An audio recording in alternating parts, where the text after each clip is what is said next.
Okay, topper series चल रही है। सर जी लड्डू खा रहे हैं, आगे बढ़ते हैं।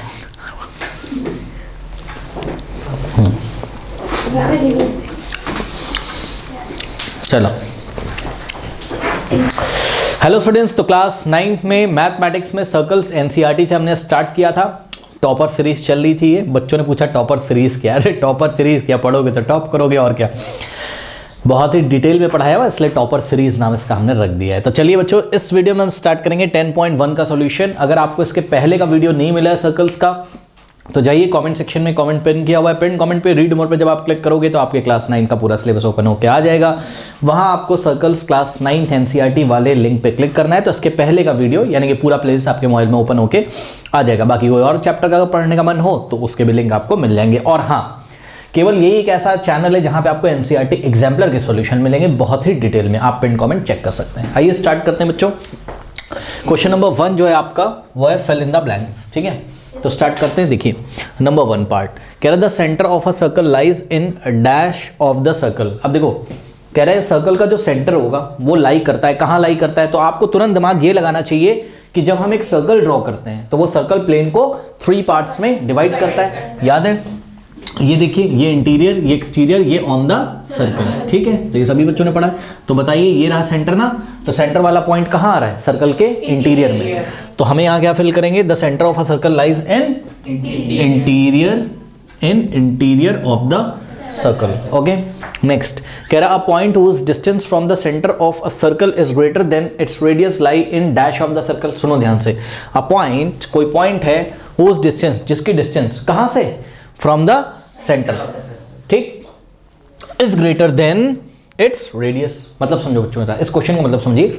मान लीजिए कि हमारे पास कोई सर्कल है, ओके, ये मान लीजिए, चलो यही वाला सर्कल ले लेते हैं। ठीक है, तो ये सर्कल है बच्चों, इसका रेडियस सपोज 2 सेंटीमीटर है। कितना? 2 सेंटीमीटर का रेडियस है। अब हमें क्या बोला गया? हमें बोला गया कि हाँ भाई कोई पॉइंट है जिसका डिस्टेंस जो है वो सेंटर से अब सुनो ध्यान से, हम अगर कोई पॉइंट ले रहे हैं, इस पॉइंट को देखिएगा जरा, ये जो बाहर है इसका नाम मैंने पॉइंट पी रख दिया। तो बच्चों ये जो पॉइंट पी है, अगर ये सेंटर से 3 सेंटीमीटर के डिस्टेंस पे, पढ़ना आता है सबको? ये देखना आता है पॉइंट पी जो है आपको दिख रहा है वो सेंटर से कितना दूर है? 3 सेंटीमीटर। ठीक है, तो ये जो डिस्टेंस है ये रेडियस से बड़ी है कि नहीं है? चेक करो। ठीक है, हाँ, तो इधर आके देख लीजिए, नहीं दिख रहा है तो ये देखिए, मैं ये बता रहा हूं, ध्यान से चेक करिए। मान लीजिए कि कोई यहाँ पे दिख रहा है, ये देखिए कोई सर्कल है, इसका रेडियस मान लो 2 सेंटीमीटर है। ठीक है, अब हमने कोई पॉइंट एक ऐसा लिया, ध्यान से चेक करो, कोई पॉइंट हमने, अरे तुमने मेरा कैमरा तो नहीं हिला दिया यार, चेक करते। नहीं तुम नहीं, वो एक्चुअल में चार्जर से हिल जाता है। चलो कोई बात नहीं, ठीक है। अब देखो जरा इधर, तो ध्यान से चेक करो, इधर ये पॉइंट पी जो है बच्चों, अगर ये यहाँ पे कहीं है और ये जो डिस्टेंस है आपका सेंटर से ओपी डिस्टेंस, चेक करो, ये तो रेडियस था, ओ ए क्या था? रेडियस था, और ओ पी क्या है आपका? रेडियस से ग्रेटर ही तो आ रहा है। चेक करो, क्योंकि पी अगर बाहर है तो ओ पी सपोज 3 है, ये मैं आपको समझाने के लिए बता रहा हूं। ठीक है, तो ओ पी आपका रेडियस से बड़ा है, तो जो पॉइंट पी है वो कहाँ आ रहा है? सर्कल के बाहर। यानी कि अगर किसी पॉइंट की डिस्टेंस रेडियस से क्या हो? ग्रेटर हो, तो पक्का वो पॉइंट कहाँ आता है? सर्कल के बाहर आता है। और सर्कल के बाहर का मतलब कहाँ आता है? एक्सटीरियर ऑफ द सर्कल में आता है। अब जरा क्वेश्चन पढ़िए और बताइए मुझे समझ में आ रहा है कि नहीं आ रहा है। कह रहा अ पॉइंट, एक ऐसा पॉइंट, तो उस पॉइंट का नाम हमने क्या रखा है यहाँ पे? P, whose distance from the center, जिसकी सेंटर से डिस्टेंस, जिस पॉइंट की कहां से? सेंटर से डिस्टेंस क्या हो? is greater than its radius, अपनी रेडियस से क्या हो? उसी सर्कल की रेडियस से बड़ी हो, तो वो कहां लाई करेगा? Lies in the exterior. तो बच्चों देखिए, एग्जाम में आपको ना ठीक से क्वेश्चन पढ़ना है। यही क्वेश्चन कैसे आ सकता है ये मैं आपको बताता हूँ। यही क्वेश्चन आ सकता है, a point whose distance from the center of a circle is greater की जगह बच्चों वो लेस लगा देंगे एग्जाम में, लेस देन इट्स रेडियस। तो हम यहाँ क्या फिल करेंगे? इंटीरियर। नहीं समझ में ये बात? हाँ, ध्यान से चेक करो कि अगर देखिए यहाँ पे हम आपको बना के दिखाएं, जगह नहीं है, यहाँ पे देखिए बच्चों, यहाँ पे, तो ये अगर आपके पास कोई सर्कल है और ये इसका सेंटर है, मान लीजिए कि इसका रेडियस कितना है? 3। रेडियस कितना है इसका? 3 है, और कोई पॉइंट पी अगर इसके यहाँ पे आ जाए, तो सोचो जरा, पी को अगर हम सेंटर से ज्वाइन करेंगे तो ये जो भी पी ओ अगर इसका सेंटर, तो पी ओ जो होगा 3 से क्या होगा? हमेशा कम होगा, पक्का। ठीक, तो अगर क्वेश्चन ऐसा आ जाए कि a point whose distance from the centre, किसी पॉइंट की डिस्टेंस, ये पॉइंट पी है, किसी पॉइंट की डिस्टेंस सेंटर से अगर लेस देन हो क्या? रेडियस से, तो वो कहाँ आएगा, इंटीरियर ऑफ द सर्कल में, ठीक है। बहरहाल अभी के लिए तो ये ग्रेटर ही है, तो हमने यहाँ क्या फिल कर दिया, एक्सटीरियर। अब इसी में एक क्वेश्चन और बन सकता है, वो भी मैं आपको बता दे रहा हूँ। क्वेश्चन सुनिए, क्वेश्चन बोल देगा a point whose distance from the centre of a circle is greater, और लेस कुछ नहीं बोलेगा, इक्वल बोल देगा, is equal than its radius, than its radius, comma lies in, हाँ लाइज इन नहीं होगा, लाइज ऑन द सर्कल हो जाएगा। नहीं समझ में आई बात, क्योंकि अगर कोई पॉइंट का डिस्टेंस सेंटर से कितने किसके इक्वल है, रेडियस के इक्वल है, तो पक्का वो पॉइंट कहाँ आता होगा, ऑन द सर्कल आता होगा। तो तीनों क्वेश्चन समझ में आ गए। अब नेक्स्ट देखिए, the longest chord of a circle is dash of the circle, ठीक है। किसी सर्कल का जो लॉन्गेस्ट कॉर्ड होता है वो क्या होता है, डायमीटर होता है, सबको पता है, ठीक है। तो ये हो गया आपका डायमीटर, ठीक है। नेक्स्ट देखिए, an arc is a dash when its end are the ends of a diameter. सुनो, कह रहा है बच्चों, an arc is a dash, कोई आर्क बन जाती है या हो जाती है, कोई आर्क हो जाती है, क्या हो जाती, कब, when का मतलब जब इट्स एंड, जब आर्क के एंड कहाँ लाई करते हैं, diameter, when its arc are the ends of the diameter। तो चेक करो, ये देखिए ये एक आर्क है, दो आर्क हम आपको दिखाते हैं, देखिए ये वाली एक आर्क देखिए, ये आर्क पी क्यू है, दिख रहा है सबको, ये आर्क पी क्यू है। लेकिन बच्चों जब ये वाली जो आर्क है पी क्यू, इसके एंड्स कहाँ आ रहे हैं, कॉर्ड पे, लेकिन ये देखो जरा, ये ए बी डायमीटर है, बिकॉज ये ए बी एक ऐसा कॉर्ड है जो कहाँ से पास कर रहा है, सेंटर से, तो ए बी क्या है, डायमीटर है। अब ये वाली जो आर्क है, आर्क ए बी को देखिए बच्चों, आर्क ए बी के एंड पॉइंट्स कहाँ आ रहे हैं, डायमीटर पे, ठीक। तो आर्क इस टाइम क्या बना रही है, सेमी सर्कल, तो हमें यहाँ क्या फिल करना चाहिए, semi circle. And arc is uh, यानी कि आर्क ही सेमी सर्कल बन जाती, कब, जब its ends are the end of the diameter, जब आर्क के एंड कहाँ लाई करते हैं, डायमीटर पे, ठीक है। तो an arc is a what, semicircle, okay. Next is segment of a circle is the region between an arc and dash of the circle. Segment किससे किससे बनता था, आर्क और कॉर्ड से, याद है आपको, दो बातें हमने आपको बताई थी। देखिए बच्चों, आर्क ले लें, कोई आर्क है हमारे पास पी क्यू, और अगर हम कॉर्ड ले लें तो आर्क और कॉर्ड के बीच का जो रीजन होता है उसको हम क्या बोलते हैं, सेगमेंट। तो ये हो गया माइनर सेगमेंट, इधर हो गया आपका मेजर सेगमेंट, लेकिन ये सेंटर है यहाँ कहीं ओ, लेकिन अगर बच्चों हम आर्क ले लें और साथ में 2 रेडियाई ले लें, 2 रेडियस ले लें, तो जो रीजन आपका बनेगा वो क्या होता है, सेक्टर। यानी कि सेक्टर को बनाने के लिए कौन जिम्मेदार होता है, आर्क एंड 2 रेडियाई, लेकिन सेगमेंट को बनाने के लिए आर्क एंड सेगमेंट। बात समझ में आई कि नहीं आई, ठीक है। तो इसलिए segment of a circle is the region between arc and dash of the circle. Segment की डेफिनेशन पूछ रहे हैं आपसे, ठीक है। तो segment of a circle is the region between arc and chord, radius नहीं फिल करेंगे या रेडियाई नहीं फिल करेंगे, यहाँ आर्क और कॉर्ड के बीच का जो रीजन होता है, ये देखिए आर्क और कॉर्ड के बीच का जो रीजन होता है उसी को हम क्या बोलते हैं, सेगमेंट। नेक्स्ट है, a circle divides the plane on which it lies in dash parts, 3 parts. Circle divides the plane, जिस प्लेन में सर्कल लाई करता है, ऑन विच इट लाइज मतलब जिस प्लेन में सर्कल लाई करता है उस प्लेन को वो 3 पार्ट्स में डिवाइड करता है, interior, exterior and on the circle. ये आपको पढ़ाया था। तो इन यहाँ पे क्या फिल करेंगे,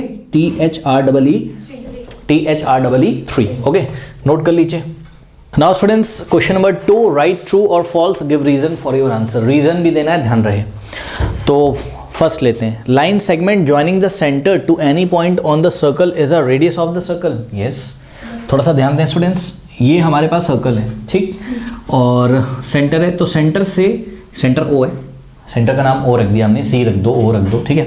तो ये सेंटर है, तो सेंटर से अगर हम सर्कल पर लाई करने वाले, सर्कल का जो बाउंड्री होता है ना, इस सर्कल पर लाई करने वाले किसी भी पॉइंट को अगर हम ज्वाइन करते हैं, जैसे ये पॉइंट पी को ज्वाइन किया हमने सेंटर से, ये पॉइंट ए है, हमने सेंटर से ए को ज्वाइन किया, ये पॉइंट आपका बी है, हमने सेंटर से बी को ज्वाइन किया, तो सभी डिस्टेंस क्या कहलाते हैं, रेडियस ही तो कहलाते हैं। यही लिखा हुआ है इन्होंने, पढ़िए, कह रहा है लाइन सेगमेंट, डिस्टेंस क्या, लाइन सेगमेंट, और एक तरीके का डिस्टेंस ही होता है, आपको पता है, ठीक। तो line segment joining the centre to any point, मतलब any point on the circle, circle पे कोई पॉइंट है उसको सेंटर से ज्वाइन करने वाला जो लाइन सेगमेंट होगा, जैसे कि line segment O A, line segment O P, line segment O B, ठीक। तो ये क्या कहलाता है, रेडियस। ये पूछा है इन्होंने, is a radius of the circle, तो आंसर इज ट्रू। अच्छा, इसका हम लोग क्लेरिफिकेशन कैसे देंगे, रीजन कैसे देंगे, तो इसका रीजन भी हमें देना है, ठीक। देखो बच्चों, इसका रीजन है all the points on the circle are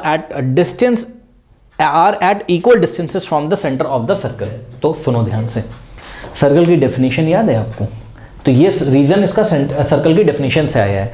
circle की डेफिनेशन क्या कहती थी? It is the collection of all the points which are equidistant from a fix point. ठीक है, तो सर्कल कैसे बनता था? Collection of all the points. Plane में सब एक पॉइंट फिक्स कर लेते थे, ठीक है, और इस प्लेन में बहुत सारे पॉइंट्स हैं, लेकिन हम केवल उन्हीं पॉइंट्स को लेते थे जिन पॉइंट्स का डिस्टेंस इस फिक्स पॉइंट से क्या है?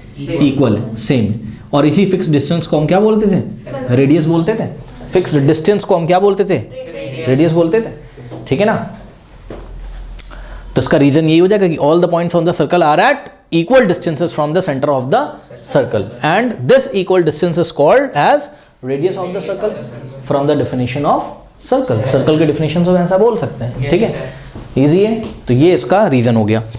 Part 2, a circle has only finite number of equal chords. सुनो बच्चों, कह रहा है किसी सर्कल में केवल फाइनाइट मतलब निश्चित, फाइनाइट मतलब निश्चित, निश्चित मतलब जितने हम काउंट कर सकें, आप ऐसे समझ सकते हो, जैसे कि 5, 6, 8, 10, 200, 300। ओके, तो कह रहा है क्या किसी सर्कल में फाइनाइट नंबर ऑफ कॉर्ड्स नहीं पूछा उन्होंने, इक्वल कॉर्ड्स पूछा है, ठीक है। क्या किसी सर्कल में finite number of equal chords ही होती हैं? तो जवाब है नहीं, क्योंकि ध्यान से चेक करो बच्चों, हमारे पास कोई सर्कल है, ठीक है, ये सेंटर है। अब देखो इस कॉर्ड को देखो, ये कॉर्ड ए बी है, मान लो ये 2 सेंटीमीटर का है, तो ये बताओ क्या 2 सेंटीमीटर का कोई और कॉर्ड नहीं बन सकता है? बिल्कुल बन सकता है। ये देखिए शायद यहाँ पे एक, ये देखिए पॉइंट P हो और यहाँ पर Q हो, और कुछ ऐसा हो जा रहा हो कि जब हमने P को Q से ज्वाइन किया तो ये भी कितना आ रहा हो? 2 सेंटीमीटर, ठीक। अब ध्यान से चेक करो बच्चों, शायद यहाँ पे कोई पॉइंट हो M और यहाँ कोई पॉइंट हो N, और M N को अगर हम ज्वाइन करें तो 2 सेंटीमीटर का कॉर्ड बन रहा हो। सभी कॉर्ड्स क्या हैं? इक्वल लेंथ के। चेक करो, सभी कॉर्ड्स क्या हैं? इक्वल लेंथ के। तो ऐसे कितने कॉर्ड्स आप ड्रॉ कर सकते हैं? तो जवाब है इनफिनिट। क्यों? रीजन इसलिए बिकॉज सर्कल की बाउंड्री पे जब हम 2 पॉइंट्स को, सर्कल की बाउंड्री पे लाई करने वाले 2 पॉइंट्स को हम ज्वाइन करते हैं तभी तो कॉर्ड बनता है ना। तो यहाँ सर्कल की बाउंड्री पे कितने पॉइंट्स हैं बताइए? इनफिनिट पॉइंट्स हैं। तो हम इनफिनिट पॉइंट्स में से 2-2 पॉइंट के पेयर ले लेंगे और उनको ज्वाइन करते जाएंगे। ऐसे तो इनफिनिट कॉर्ड्स आएंगे जिनकी लेंथ इक्वल होगी। अब जरूरी नहीं कि बच्चों 2 सेंटीमीटर ही आप एग्जांपल लो, कुछ भी हो सकता है, हमें नहीं पता। शायद 3 सेंटीमीटर के कुछ कॉर्ड्स हों। ये देखिए ये 3 सेंटीमीटर का है और ये भी इधर से ये 3 सेंटीमीटर का होगा, ये भी ऐसे 3 सेंटीमीटर का होगा। तो इस तरीके से इक्वल लेंथ वाले कॉर्ड्स कितने पॉसिबल हैं? तो जवाब है इनफिनिट पॉसिबल्स हैं। क्यों? क्योंकि इनफिनिट पॉइंट सर्कल की बाउंड्री पे लाई करते हैं। कोई डाउट है? तो देखिए इन्होंने हमसे बोला है a circle has only finite number of equal chords. क्या किसी सर्कल के पास finite number of equal chords होते हैं? तो answer is no, false. Infinite equal chords होते हैं उसके पास, ठीक है। तो ये क्या हो गया आपका? फॉल्स हो गया। और यहां पर आपने रीजन क्या दिया? Reason is there are infinite points on the circle. Circle की बाउंड्री पे इनफिनिट पॉइंट्स होते हैं, तो इन इनफिनिट पॉइंट्स में से हम 2-2 पॉइंट्स के पेयर लेके इनफिनिट इक्वल कॉर्ड्स बना सकते हैं। Okay. 4th, if a circle is divided into 3 equal arcs. कोई सर्कल है जो 3 इक्वल आर्क्स में डिवाइड कर दिया जाता है। आइए जरा चेक करते हैं बच्चों। Let us assume we have a circle, ठीक है, हुज सेंटर इज, ये सर्कल जैसा आप मान लीजिएगा ना दिख रहा हो तो, ठीक है। अब सुनो, इसमें 3 इक्वल आर्क्स लेनी है हमें, 3 इक्वल आर्क्स लेनी है। ओके, चलो ठीक है, देखते हैं। देखो बच्चों एक बात मैं आपको ये बताना चाहता हूँ, थोड़ा सा 3 इक्वल आर्क्स लेने के लिए थोड़ा सा आपको विजुअलाइजेशन हो, इसके लिए मैं आपको कुछ बताना चाहता हूँ, उसको आप लोग प्लीज़ ध्यान से देखें जरा। देखो बच्चों बात समझो कि अगर हमारे पास यहाँ पे कोई पॉइंट O है, ठीक है, और हमने यहाँ पर एक रेडियस लिया और रेडियस के साथ अपना ऐसे मार्कर लगा के अगर हम इसको घुमाते गए सोचो, और मार्कर की जो टिप है वो एक सर्कुलर बाउंड्री पे चल रही है। ध्यान से चेक करो, ये मार्कर क्या है? रेडियस जैसा भी, रेडियस की लेंथ को बता रहा है, ऐसे मान लो। और हमने क्या किया? हमने इस मार्कर के ये वाले एंड को ऐसे फिक्स कर लिया, इसको ऐसे घुमाते गए। तो ध्यान से चेक करिए, एक आपके पास ऐसे सर्कल ट्रेस होता जाएगा कि नहीं होता जाएगा? होता जाएगा कि नहीं होता? मैं आपसे यहाँ पे ये पूछना चाहता हूँ स्टूडेंट्स कि ये जो मेरा मार्कर है, ठीक, इसने ये जो इनिशियल रे है आपकी O और इसका नाम A रख दो, मार्कर ने OA के साथ एंगल बनाना शुरू कर दिया कि नहीं कर दिया? चेक करो, ये 1 2 3 4 करते अब कितना बना दिया? 90 डिग्री। चेक करो, जब मेरा मार्कर यहाँ पहुँच जाएगा तो ये एंगल कितना हो गया? 90 डिग्री। अब जब मेरा मार्कर यहाँ आ जाएगा तो 90 और ये ऐसे घूम जाएगा, कितना बन गया बताइए 180 डिग्री। जब मेरा मार्कर यहाँ आ जाएगा तो कितना एंगल बन गया 270 डिग्री। और जब मेरा मार्कर पूरा ऐसे घूम गया तो 90 और ऐड करोगे 360 डिग्री। तो मैं आपको यहाँ पे ये दिखाना चाहता था कि जब बच्चों ये मेरा मार्कर ये ऐसे पूरा जब ऐसे पूरा एक राउंड लगा लेगा तो सर्कल के सेंटर पे एंगल कितना बनेगा 360 डिग्री। ये मैं आपको दिखाना चाहता था, यानी कि सर्कल के सेंटर पे एंगल कितना बनता है 360 डिग्री। यानी कि ध्यान दें स्टूडेंट्स, ये जो पूरी बाउंड्री है सर्कल की, इस पूरी बाउंड्री के लिए सेंटर पे एंगल कितना है 360। बात समझ में आई कि नहीं? तो सोचो अगर हम 360 के 3 टुकड़े कर लें, 3 पार्ट कर लें, 360 डिग्री के कितने पार्ट्स कर लें 3 कर लीजिए, कितना हो जाएगा बच्चों 120 डिग्री। तो ध्यान दें स्टूडेंट्स, आपको 3 पार्ट 120 और 120 डिग्री पे दिखाई पड़ेंगे। आइए हम आपको दिखाते हैं कुछ इस तरीके से सर्कल की स्थिति होगी। ये देखिए कुछ इस तरीके से बच्चों, ये सेंटर है O और यहाँ पर हमें लेना चाहिए 3 पॉइंट, लेट अस से A और यहाँ पे लेते हैं A, ठीक है, और यहाँ पे लेते हैं हम लोग B और यहाँ पे लेते हैं हम लोग C। ओके, अब ध्यान से चेक करो बच्चों, अगर हम यहाँ पे देखिए O को A से ज्वाइन करें, B को O से, O को C से। अब आपको समझ में आ रहा होगा मैं कहना क्या चाहता था।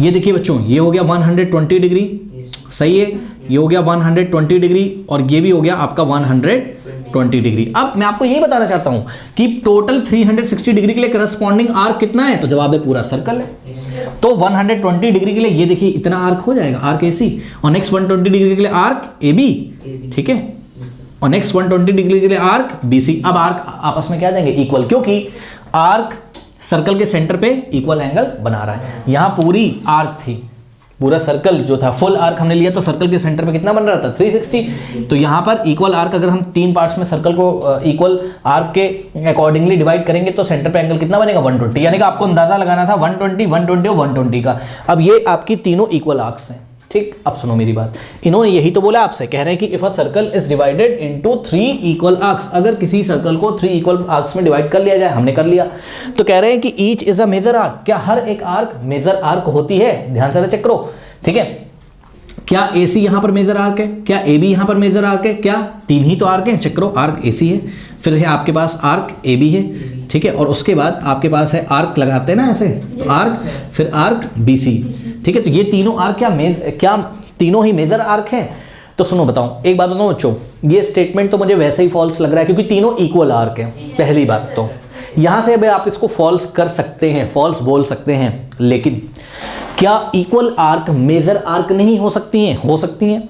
तो इसलिए अभी ये ना हमें सही नहीं लग रहा है, थोड़ा सा होगा तो ये फॉल्स। अब सुनो, पता है बात क्या है, उन्होंने जिस बात पे जोर दिया था आप उसी हिसाब से इसका जवाब दीजिए। उन्होंने आपसे क्या बोला था कि भैया अगर सर्कल को हम कितने पार्ट में डिवाइड कर लें 3 पार्ट्स में, तो क्या हर एक आर्क जब बनेगी तो वो मेजर आर्क ही होगी? तो जवाब है नहीं भाई, आपने अगर इसको 3 इक्वल पार्ट्स में डिवाइड कर लिया है तो क्या कोई और आर्क नहीं बन सकती है? बिल्कुल बन सकती है। ध्यान से जरा चेक करिए स्टूडेंट्स, अगर हम बहुत ध्यान से चेक करना, अगर हम यहां कोई पॉइंट D ले लेते हैं अपने हिसाब से और आर्क AD की बात करें तो आर्क AD यहां से यहां तक होगी, तो आर्क AD जो होगी बच्चों, AD आर्क AD इस टाइम इन सभी आर्क्स में से जितनी भी आपको आर्क दिख रही हैं, ध्यान चेक करो, एक आर्क AB दिख रही है, AC दिख रही है, BC दिख रही है, BD भी एक आर्क है, CD भी एक आर्क है, AD भी एक आर्क है। AD इधर से चलोगे तब भी AD आर्क, इधर से चलोगे AD आर्क, ठीक है, लेकिन दोनों इक्वल हो वो बात की बात है कि वो दोनों इक्वल हैं, इधर से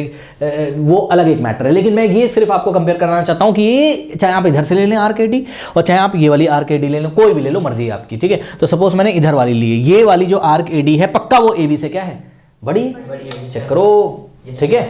तो यहाँ पर arc AD is greater than what, arc AB। अब एक बात बताओ बच्चों, अगर आर्क AD AB से बड़ी है और आर्क AB AC और BC आपस में क्या थी, तीनों इक्वल, तो पक्का आर्क AD BC से भी बड़ी है, पक्का आर्क AD AC से भी बड़ी है, सही है। तो दिस इंप्लाइज कि arc AD is greater than what, arc AC, and this implies what कि आर्क AD इज, अब आर्क देखो लिख रहे हो ना तो साइन लगाने की जरूरत नहीं, मतलब या तो आर्क लिखो आगे, या तो साइन लगाओ और लिख भी दोगे ऐसे, साइन का मतलब ये सिंबल लगा दोगे तो कोई फर्क नहीं पड़ेगा।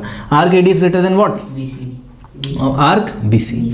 बात समझ में? क्यों? क्योंकि आर्क ए बी, ए सी और बी सी आपस में इक्वल थी, ऐसा क्वेश्चन में बोला गया। अब एक बात बताइए बच्चों, जब 3 इक्वल आर्क्स आपने ड्रॉ करी तो क्या वही मेजर आर्क होती? नहीं। इस टाइम तो arc A D is a major arc. ठीक है, तो आप ये मत समझिएगा आपने सर्कल को 3 इक्वल पार्ट्स में डिवाइड कर लिया है तो कोई और आर्क ही नहीं बन सकती है। ठीक है, आर्क बन भी सकती है और वो आर्क जो बनेगी नहीं वाली वो मेजर भी हो सकती है और माइनर भी हो सकती है। ध्यान से चेक करो, यहाँ पे बीडी जब जैसे हमने यहाँ पे पॉइंट डी सेलेक्ट किया, बीडी भी तो एक आर्क है, जो कि बीडी यहाँ पर क्या है? माइनर आर्क है। बीसी से छोटी है, वो एबी से भी छोटी है, एसी से भी छोटी है लेंथ में। ठीक है, बहरहाल तो हमने आपको मैथमेटिक्स में बताया है कि जब किसी चीज़ को फेल करना हो तो एक एग्जाम्पल लेकर आप उसको काउंटर कर दीजिए। तो एग्जाम्पल हमने ले तो लिया, ठीक है, तो इस चीज़ को हम लोग एग्जाम में लेंगे कैसे? तो स्टेटमेंट तो पहली बात तो फॉल्स हो गया। ठीक है बच्चों, तो इस चीज़ को एग्जाम में हम कैसे लिखेंगे? हम लिखेंगे consider a circle with center O. Consider circle with center O, which is divided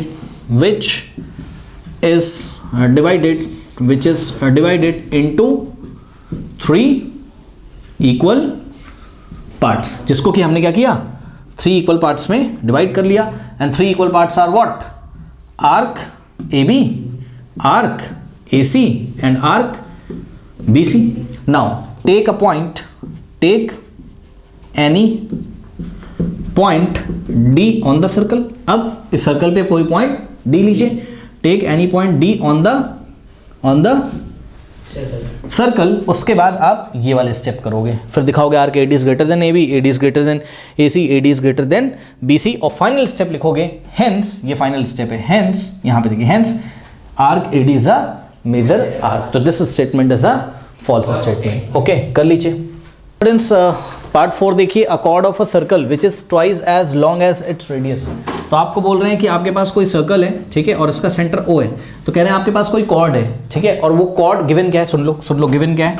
given है कि भाई कोई कॉर्ड है, लेट अस से कोई कॉर्ड है हमारे पास। अब देखो सेंटर अभी मत मानो, सेंटर छोड़ो, तुम सेंटर छोड़ो, 2 सर्कल हम तुमको दिखाते हैं। यहाँ पे सेंटर O है, ठीक। मान लो कोई कॉर्ड है, ये कॉर्ड है AB, ठीक, और गिवन इन्फॉर्मेशन क्या है कि भाई ये जो कॉर्ड है इसकी जो लेंथ है वो क्या है? 2 टाइम्स रेडियस है। तो 2 इंटू आर, जहाँ पे आर क्या है? रेडियस है। लेट अस से आर क्या है? रेडियस है। तो यहाँ पर क्या कह रहा है? कॉर्ड जो है, कॉर्ड हमारे पास AB है, which is twice as long as its radius. मतलब कॉर्ड का जो लेंथ है वो रेडियस का क्या है? 2 टाइम्स है। तो ये गिवन इन्फॉर्मेशन है। कह रहा है is a diameter of a circle, is a कौन chord is a diameter of a circle. ऐसा कॉर्ड जिसका वैल्यू कितना होता है? 2 टाइम्स द रेडियस होता है। क्या वो डायमीटर ऑफ अ सर्कल होता है? यस, होता तो है, लेकिन कह रहा है कि रीजन दो। नई बात समझ में आई तुम्हें? कह रहा है ऐसा कॉर्ड ऑफ अ सर्कल का एक ऐसा chord which is twice as long as its radius, जो कि रेडियस का क्या होता है? 2 टाइम्स होता है। वही क्या होता है? सर्कल का डायमीटर होता है। हमको भी पता है भाई, बिल्कुल हमको भी पता है। चेक करो, अगर कोई सर्कल है और ये देखिए लॉन्गेस्ट कॉर्ड जो होता है ये, ठीक है, PQ, ये लॉन्गेस्ट जो कॉर्ड होता है बच्चों, ये वाला, ठीक, ये किसके इक्वल होता है? डायमीटर के। क्योंकि डायमीटर कहाँ से पास करता है? सेंटर से। तो O से P तक रेडियस R हो गया और O से Q तक रेडियस R हो गया। R प्लस R कितना हो गया? 2R। लेकिन कह रहा है रीजन दो। तो रीजन कैसे देंगे? ध्यान से चेक करिए। रीजन में हम कॉन्ट्राडिक्शन मेथड में यूज करने जा रहा हूँ। यहाँ पर कॉन्ट्राडिक्शन मेथड मतलब जो गिवन है, ठीक है, पहले उसका जस्ट ऑपोजिट अज्यूम कर लो, ठीक। तो अब देखो गिवन क्या है तुम्हारे पास? AB is equal to 2R है। इस डायग्राम को देखिएगा, माना AB इज इक्वल, माना क्या दिया ही हुआ है कि ये जो कॉर्ड है इसका लेंथ कितना है? 2 इंटू रेडियस है। ये गिवन इन्फॉर्मेशन है, ठीक। और इन्होंने क्या बोला है कि भैया ये जो कॉर्ड होगा आपका AB जो कॉर्ड होगा वो क्या होगा?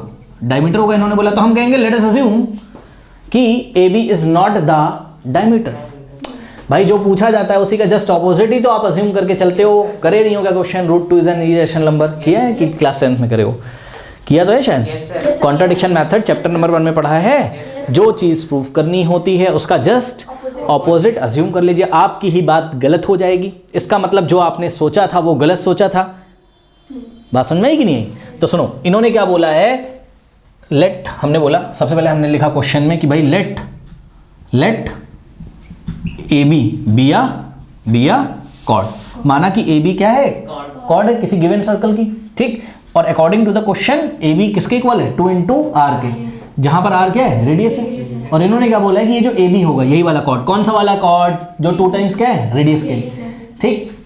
तो ये वाला जो कॉर्ड है उन्होंने बोला है क्या ये डायमीटर होगा, हमें पता है हाँ होगा, लेकिन हम प्रूव करने आ रहे हैं। तो इन्होंने बोला हाँ ये डायमीटर होगा, ठीक है। हम कह रहे हैं लेट अस अज्यूम ये डायमीटर नहीं होगा, ठीक है। तो हम यहाँ पे कॉन्ट्राडिक्शन मेथड से प्रूव करने जा रहे हैं। तो यहाँ पे प्रूफ देखिए इसका, या रीजन आप कुछ भी बोल सकते हो। तो let A B is not the diameter, not the diameter. सुन लो, माना कि ए बी डायमीटर नहीं है, तो सुन लो एक बात बताओ बच्चों, अगर ए बी डायमीटर नहीं है तो ए बी का लेंथ कभी भी 2r के इक्वल होगा नहीं।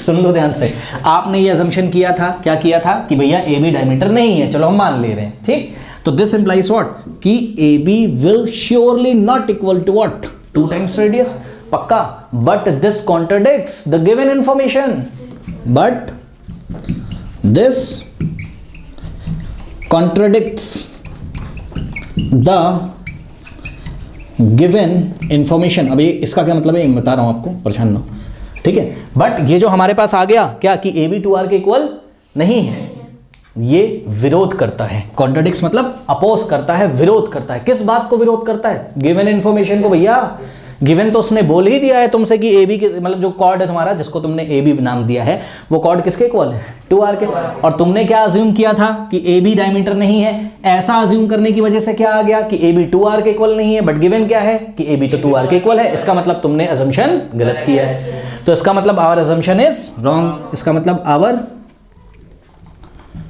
Assumption is wrong. तो अगर हमारा अजम्पशन रॉन्ग है भैया, तो हमने अज्यूम क्या किया था ये बताओ? हमने अज्यूम किया था कि A B is not the diameter.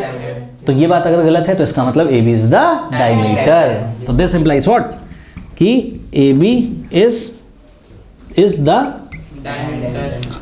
Diameter of the circle. और ए बी गिवन किसके इक्वल था, 2r के। यानी कि जब ए बी 2r के इक्वल होगा, कोई कॉर्ड 2 टाइम्स रेडियस होगा, तो पक्का वो सर्कल का क्या होगा, diameter. Hence proved. Now students part 5, sector is the region between the chord and the corresponding arc। तो सेक्टर क्या होता है, ध्यान से करो। सेक्टर के लिए आर्क और रेडियाई जिम्मेदार होती हैं। yes, sir।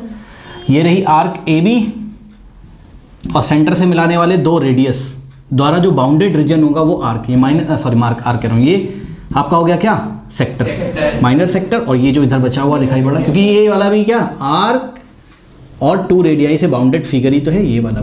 फिगर का मतलब रीजन, रीजन मतलब क्षेत्र, एरिया। तो ये हो गया आपका माइनर सेक्टर और इधर हो गया आपका, ये सब हमने पढ़ाया हुआ आपको, मेजर सेक्टर। तो इन्होंने आपसे क्या बोला है, sector is the region between the chord and its corresponding. Wrong हो गया, रॉन्ग हो गया। कॉर्ड और आर्क के बीच में तो क्या होता है, सेगमेंट बनता है। चेक करो, ये कॉर्ड और ये आर्क, चेक करो। कॉर्ड पी क्यू है और इसकी करस्पॉन्डिंग 2 आर्क पॉसिबल है, पी क्यू आर और पी आर क्यू आर। तो ये तो क्या बन गया, सेगमेंट। और इन्होंने क्या पूछा आपसे, सेक्टर। तो sector is the region between the chord and corresponding arc. False. Why, what is the reason? Reason is, sector का डेफिनेशन दे दो। क्या होता है, sector is the region between an arc, sector is the region between an arc and 2 radii, between an arc and 2 radii joining the center to the end point of the arc। मतलब ऐसे 2 radii लेने हैं जो कि arc के and point को कहाँ से ज्वाइन करें, सेंटर से। ऐसे आर्क, ऐसे रेडियस लेने हैं 2 जो कि आर्क के एंड पॉइंट को कहाँ से ज्वाइन करें, सेंटर से। अब ये क्यों बोल दिया हमने यहाँ पर, ये इसलिए बोला रेडियस तो बहुत सारे होते हैं।